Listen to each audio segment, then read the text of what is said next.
Andrew Tate's shocking call for the Islamization of Great Britain. Andrew Tate, the British American social media personality and former kickboxer, known for his promotion of misogyny and his current legal battle, in which he is facing charges of human trafficking, has ignited online backlash with his recent call for the Islamization of the United Kingdom. This call followed London based billionaire Asif Aziz's announcement of plans to transform the Trocadero, a key historical landmark in London, into a mosque. Tate, a recent convert to Islam from a Christian background, lauded the news, tweeting, "Allah is the best of planners, and I look forward to seeing the Islamic Republic of Great Britistan in her final form. Alhamdulillah, Britain will be fully Islamic soon." However, his comment prompted widespread shock and criticism, with Twitter users challenging his statements about the demise of British culture and the need for an Islamic republic. One user pointed out, quote, "This is a false dichotomy that you assert. A secular UK is as it is intended to be. All races and religions, cultures, etc. living in harmony. That seems like a better and more long-term plan." Okay, what? Why?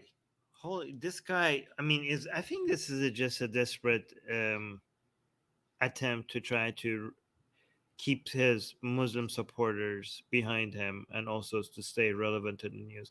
I don't think there is, when it comes to Andrew Tate saying something, I don't think there is much thought that goes into, um, like, I'm, I feel like I want to respond to it to say why this doesn't make any sense and why it's idiotic. But then if you actually think about the intent behind saying something like that, then it doesn't even make sense to respond to it, like to come up with a logical response to it. Because the attempt was not to make a logical point.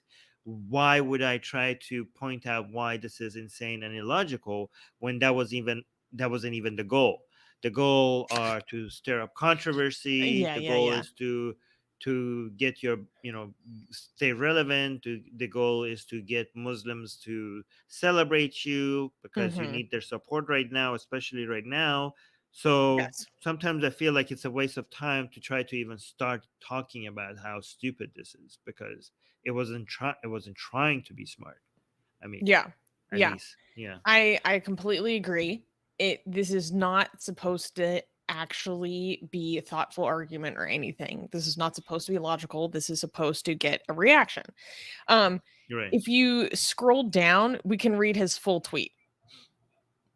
Um, a little bit further. Okay, here we go.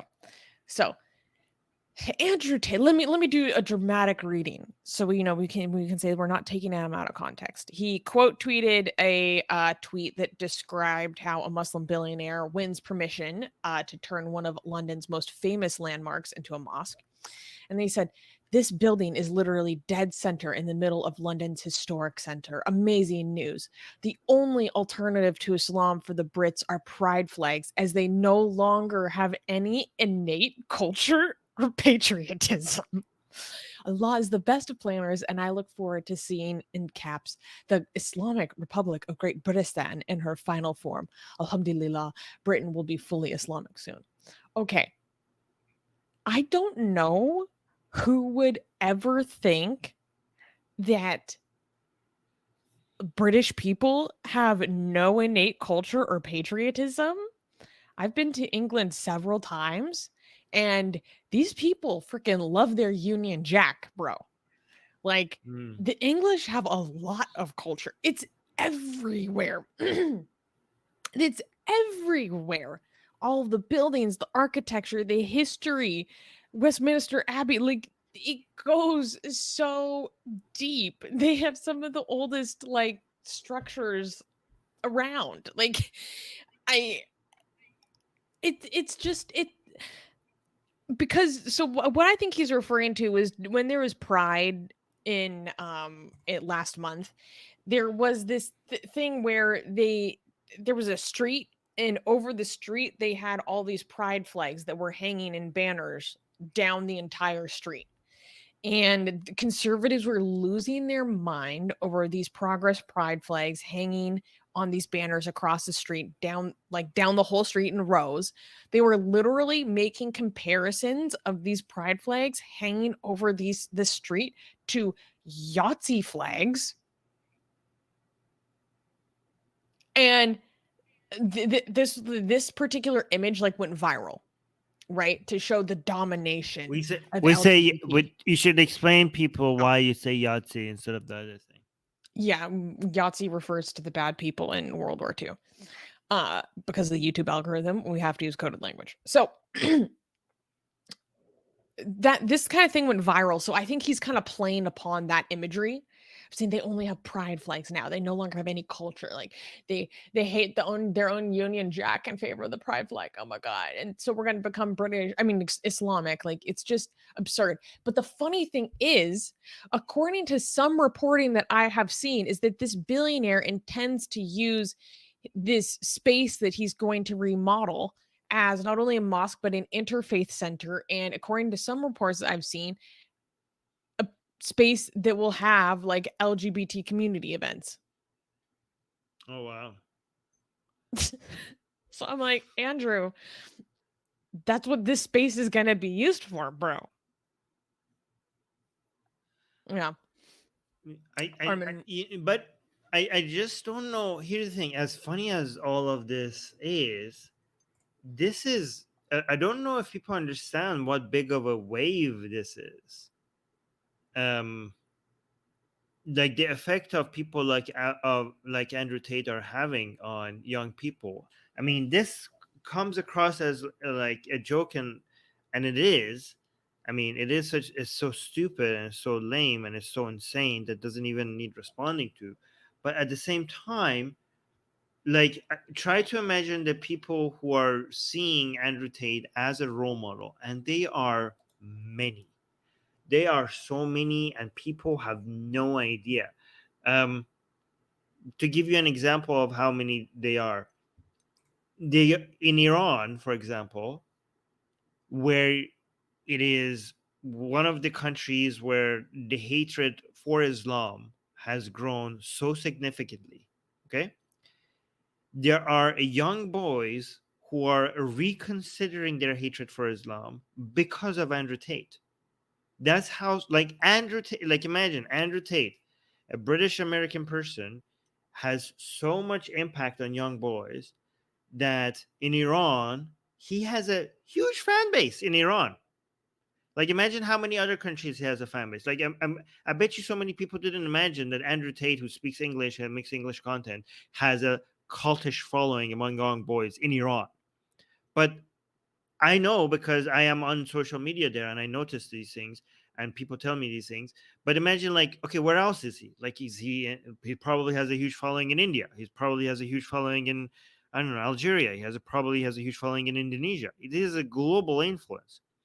And there are young boys in Iran who said, like, we were on this woman life freedom bandwagon, but good thing Andrew Tate told us how evil women are, so we could jump off of this bandwagon. Like, we were fooled by society. That's how big of an impact this man has, that some people are being convinced out of like such wholesome chance in a revolution. And so imagine somebody with that big of an influence saying, people who think that he can't say anything wrong, and he coming out and saying that the Islamization of Britain is a good thing. Imagine the waves and the movement and the impact on a whole wave of new of a generation of people that are going to come into adulthood with that mindset. What would be the impact of those types of thought on society? Like, we are trying to we work we by we, I don't mean like me and Susie, I mean the entire movement. It's so difficult to convince people why secularism is a good thing, and but it's so easy to convince them out of it just by being, I don't know, Sigma and all that, and like being somebody that people admire, like, and just kind of like, oh, the Islamization of Britain is such a great thing, and they're just convinced it's done. But imagine how the steps that you have to take, the process that involves in trying to convince people why secularism is a good thing, that involves explaining, that involves education, that involves some understanding of history. But the opposite direction is just so easy. You just need to have somebody that you admire, and they say something, and you just convince. I don't know. Well, it's It's pretty difficult. simple. I mean, this is how cult leaders work. This is how malignant narcissists work. Is you have someone that is vulnerable and they have some form of insecurity in their life, whether it's in interpersonal or material. And the malignant narcissist comes and says, I can give you all the answers. Just listen to me. And they're charismatic and they're confident, and that soothes our psyche. And they say, you know what, this is how cult leaders work. They say, all of these insecurities that you have in your life, all these vulnerabilities that you have in your life, whether it's interpersonal or material, you know what, actually it's not your fault that you have these weaknesses or that there's something lacking in your life. It's actually not your fault. There's someone against you. There's someone to blame. And I'm going to tell you who. And I'm going to tell you how we fix it. And this is something that psychologically we love as humans. Because if we can say that the vulnerabilities and weaknesses that I have in my life are actually not attributable to my own locus of control, that protects our ego. That protects our ego. That protects us from saying, actually, maybe it's not something that's my fault. Actually, maybe this is something beyond my control. And if it's actually something that's beyond my control because there's a system working against me, the matrix, then I can direct this rage for my weaknesses outwards instead of taking the locus of control internally and saying, what do I have the capability? What do I have the capability of addressing and fixing in my own life, no matter how difficult and strenuous it might be? Because taking an internal locus of control is extremely difficult. Extremely difficult. Not only psychologically sometimes, but also practically. I mean, I've been studying Marcus Aurelius recently. I mean, Stoicism is all about a supreme internal locus of control. Supreme internal locus of control. That's literally the whole point.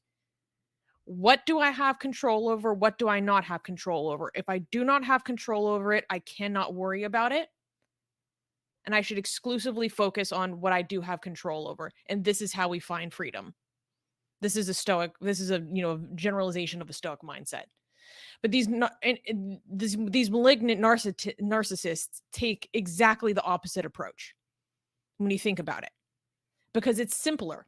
It's a simpler narrative, and also it excuses our own inaction over our own lives. Any failures that you have as a person, as a man, because Andrew Tate addresses men, you know what? It's actually not your fault. And actually, you're not a failure as a man, quote unquote, because the system and women are actually taking it from you. So you don't have to feel like a failure anymore. Think about how psychologically soothing that is. Instead of looking yourself in the mirror and being like, actually, I have actionable control over my life. And I can take the reins and I can go at it. You know, um, I mean, you can see why it's appealing, right? Especially to young people. That's interesting the way you put it. Yeah. Okay. We have a couple of. Oh, by the way, no doubt. Before we read the super chats, this is something Dee mentioned about this. I was thinking exactly about this because what he is saying. So here's the divide. Okay, Andrew Tate appeals to a lot of right leaning people, right? Because he's about family values, against LGBT, especially the T in LGBT. He's against so many, progressive policies, and so that appeals. He's red pilled, all that. He's misogynistic. All that appeals to a lot of right leaning people, right? Um, but then those right leaning people hate immigration, and they're afraid of Islamization. So, and then he comes and calls for the Islamization of Britain, and he's a Muslim. So, a lot of the base that he created, all of a sudden, were like, wait, what the hell? What? And now you can see that it's starting a lot of like Christian following, right leaning following that he has built over the years is now turning on him. And the content, because a lot of the content that was created against him was used to be by feminists, used to be by progressives and leftist people, and now you're starting to see right leaning, Christian leaning channels and content creators are starting to pick up the fight against Andrew Tate A because lot of of his. conservatives are coming after him now. Did you see that Jordan Yes, Peterson came after him? Ben Shapiro came after him. Michael Knowles. Yeah, yes. they're So that's how turning. it started to. They're turning, but they would. Here's the thing: I bet you they wouldn't have turned on him if he wasn't a Muslim, because and was calling. But so here's the conspiracy theory Muslims say. Okay, they say the entire world is against him because he's Muslim, right? But I believe in a less extreme version of that, which is the Christian right would have supported him more if he wasn't a Muslim. If he still had the pimping and pandering charges against him, I think Jordan Peterson would have still gone against him. Yeah, Jordan Peterson maybe, but a lot of all these other right-leaning Christians will forgive him. We're all sinners. Jesus will Yeah, yeah, forgive yeah, you, yeah, and yeah, yeah, and all that crap. yeah, I yeah. mean, the way the Muslims are forgiving, exactly the same way that Muslims are forgiving him now.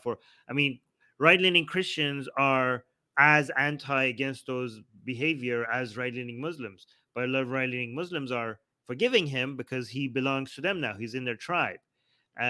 So in the same way, right leaning Christians would have forgiven him, many of them, not all of them, for his questionable behavior if he was in their tribe. And this is what leftists and liberals and atheists and secularists often don't do. They don't forgive you for being in their tribe if you do crappy things. They're It's like, actually one of our biggest faults. It's I actually mean, is one it of a the fault?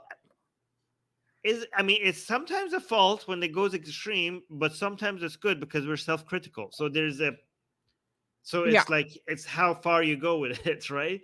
No, It's well, like, I was specifically yeah, thinking of this comedian that I follow. He put it so well. He's like, I'm not even going to be able to rephrase it perfectly, but he basically said, if you have a difference of opinion on the left, you are not an imperfect ally, you become an enemy. And I think that's a huge right. problem of left leaning people. We do not allow imperfect allies, which all of us really are at the end of the day. We go like puritanical. And personally, that's something that never sits right with me. But that's the extreme version of it, which becomes a True. fault. But it's a strength when it's not that extreme. It's a strength if you compare it to the tribal mindset of right leaning people, which they forgive everything, like a lot of them, not all of them, okay? Which they basically they're hypocritical. They're blaming others for certain things that they forgive their own for. So it's a spectrum. You could do that extreme on both ends. It's healthy to be self-critical of the people within your own community and not be biased because they belong to your community. So that's good, but Mhm. a lot of people overdo it.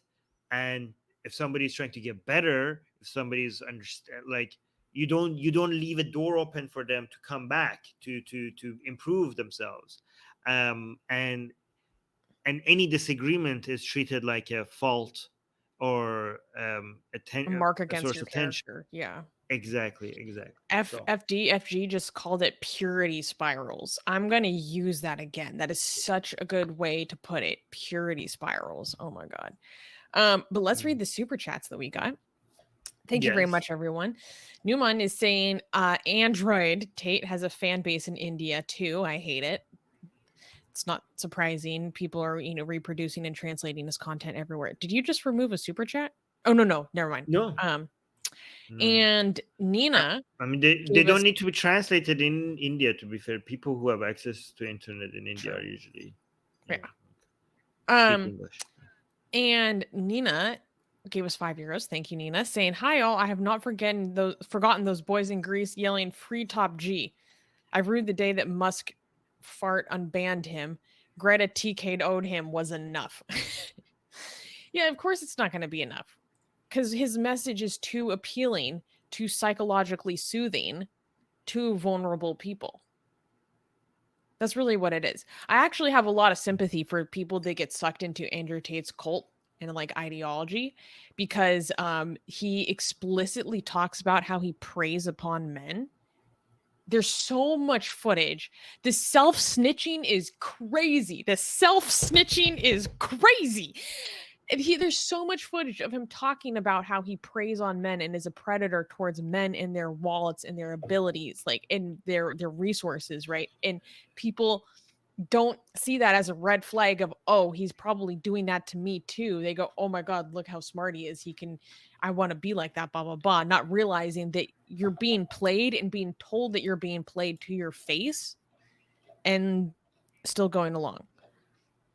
He is the Matrix. That's what he is. He is the Matrix. He's like fooling people. And he brags about it. And you're like, oh, the Matrix is trying to trick you. Dude, you are the Matrix. Oh, we forgot to read the comments here. Oh, there was go to the one at the bottom. One? So someone replied to Andrew Tate's tweet saying, Alhamdulillah, mashallah. People don't complain if dirty old guys exploit their children and push a rainbow flag in their children's face, but see this as a problem.